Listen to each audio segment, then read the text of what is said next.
Hello, I'm Ed with Friendly Farms, And I'm Leo with Classy Hippie Tea. and we are here today to talk about vaporizers, cannabis, and tea. Rock and roll. Leo, you run Classy Hippie Tea Company in Oak Park in Sacramento, and Yep. you're basically an artisanal, you are a tea sommelier. There it is. Thank you. Tell me what a tea sommelier does. Well, one of the easiest way I like to start off is like Somalia, the country. So many people pronounce the word wrong. Sommelier is just a variation of the words heavy A on the end versus Somalia, soft A. But pretty much I'm an expert in the craft. And there are tea masters, which will be one level ahead of me, and who I would reference within the industry for knowledge. But yes, I am a tea master or And- tea sommelier. And how about your cannabis knowledge? I would say it's pretty small, but at the same time, I use, and I've also done a lot of pairings.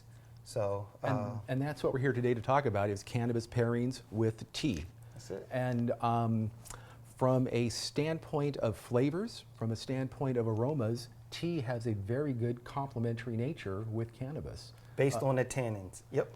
You have tannins in your vocabulary. Yep. Us cannabis people have terpenes in our vocabulary. That's it. But they're fairly similar. If you're familiar with wine, you're familiar with tannins, and they apply pretty much the same with tea. And the one way that you could recognize it, that's generally that bitter, dry feel that you're going to get. Some people say it clears the mouth or cleans the mouth, but it's a refreshing cleanness that you get after. So what makes tea a good pairing with cannabis?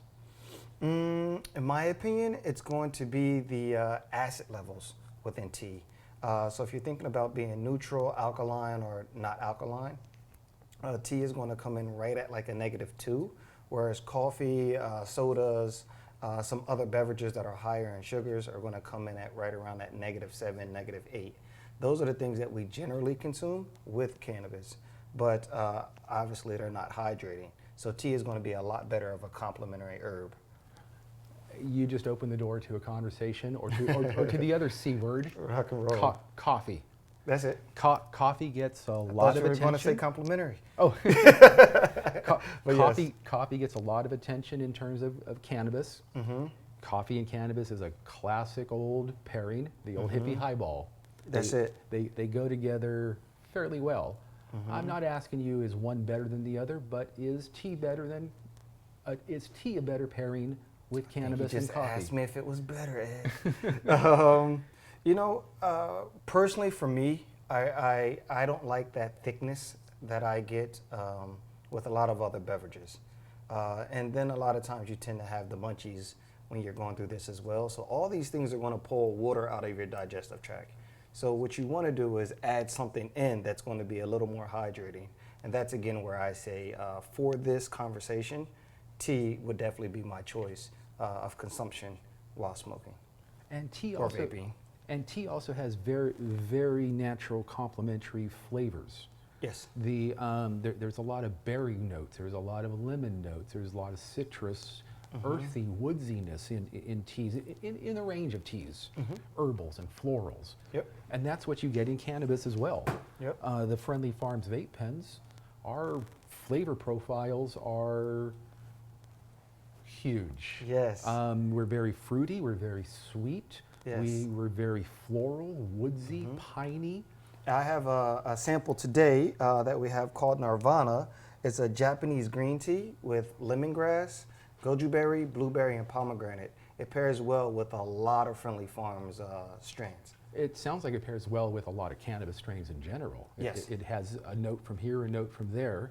And that sweetness is going to help on the back end with hydrating again. What is the key to pairing tea with another component, whether it's food, whether it's cannabis, chocolate, or fresh strawberries even? And everyone's going to have their approach, right? My approach is you either have something that's going to complement or something that's going to be completely different, contrast. So one of the two C's. Generally, when I'm going with cannabis, then I want something that's going to complement. So with the fruitiness and things like that, I really like something with fruit in it, as in a fruitier tea. If we're going with something that's a little more woodsy, then I would go with something very popular Japanese tea is a genmaicha that has roasted brown rice in it. Just a little more on that earthy profile. A lot of our friendly farm strains are very fruit forward. A lot of berries, a lot of citrus, Yeah. a lot of big sweet flavors. How does tea work with those types of flavors, and what types of tea would you recommend with those types of flavors? Believe it or not, playing off of tannins, as we were talking about before, tannins are going to give you a little bit of a bitter, dry flavor or profile on the back end. So adding in those fruits, as you were saying, are naturally going to be a great complement, which is why, again, we went with Nirvana. The fruit is going to help with sugar, which is going to make you salivate. That's going to help you enjoy your experience just that much more because you're not thirsty now. Now, you brought, this is Nirvana tea. Yes. What's its major hallmarks? Or its flavor profiles? I would definitely say that berry profile is what runs with this. Yes. That's big and sweet. Yes, it is. And this is Okay, here loose it leaf comes. tea? This will be loose leaf. And we have our goji berry, blueberry, and pomegranate again. And you have hot water. About how hot is the water for this tea? Now, depending on your tradition, what tradition you follow, either all water is boiling and then you steep it to the correct temperature for the tea type, or let me put water in there, or you pay attention to the temperature as well. And green tea is generally brought to a temperature of 175 to 180. And I like to give about a 30-second steep. The temperature of the water is a very similar discussion to the temperature of a vape pen. If your vape pen is too hot, you're going to burn your oils and your concentrates. If it's not hot enough, you're not going to get the full process working. Right. So the notion of keeping mind of your tea temperatures and keeping mind of your vape temperatures really goes hand in hand. It's another complementary aspect. Well, a beautiful thing that a lot of people don't realize is, these leaves are still alive. They have a life force within them. Really? And if you don't pay attention to the temperature, similar to your skin, your outer layer, it burns. And that's the same with the tea. That's what's burning. It's that outer layer, and it gives it that bitterness. So paying attention to the temperature makes it sweet like butter. That's interesting because we like to think of, our concentrates are live resin concentrates. We flash freeze our plants at harvest. Yep. Within 30 minutes of harvest, and we extract at very, very low temperatures. Yes. And that keeps everything Those alive. natural oils. It retains all the natural terpenes.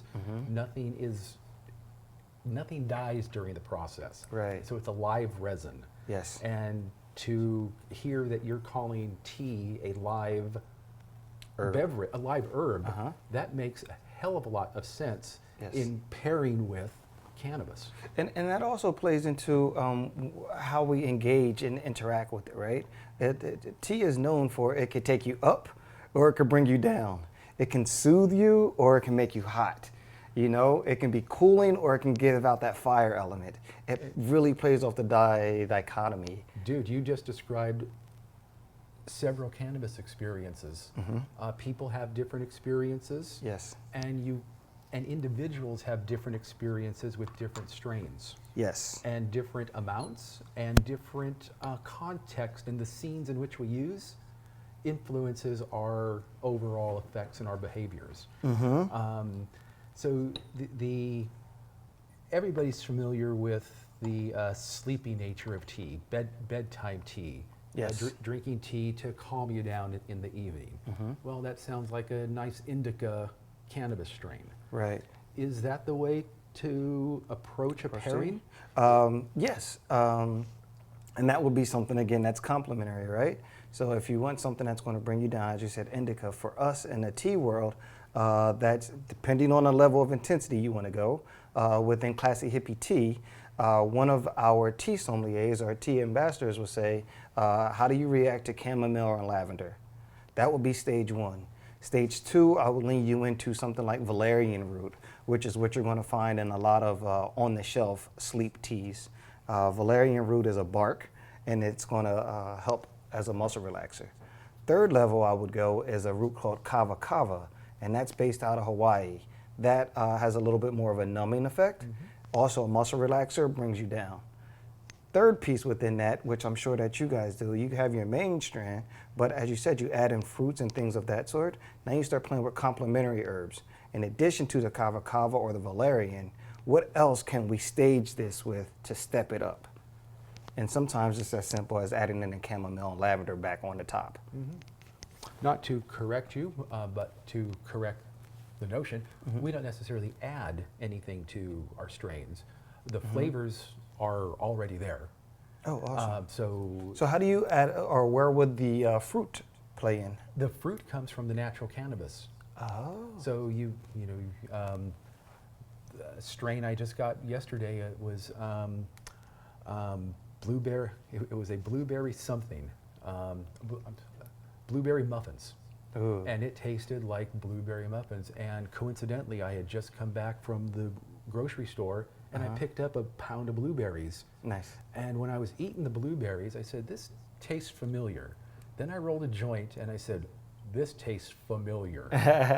So when people say that there are berry notes in cannabis, Yes. they're not just stretching. It's not one of those wine world things where you say, oh, it's a little bit barnyardy. It's Yeah. a little bit wood floor like. Uh-huh. You know, those are airy fairy concepts. But you eat a blueberry, and It's you know, tangible. You know. it's tasteable, tangible. So the Speaking of blueberry, did you want to try the tea? yes, this has steeped for how long now? So I poured off, and our cups are ready. And I'm doing two things here. I poured off at 45 seconds, give or take. And we have just a little left in here that we can have two different steeps. And we Okay. can go through a pairing. So small the pairing. first steep and second steep is just a You matter got of it. timing. That's it. Okay. And how? So with tea, the first thing you want to do, it's called the 5 S's. See, smell, swirl, sip, and savor. So first you want to see it, take a good look at it, see how it rolls on the sides, it's pretty smooth. Smell, It smells like the dry flower. awesome, awesome. Next we're going to sip, and you're going to be sure to add in a little bit of air to agitate it. Sort of a slurpy, like when you're cupping coffee.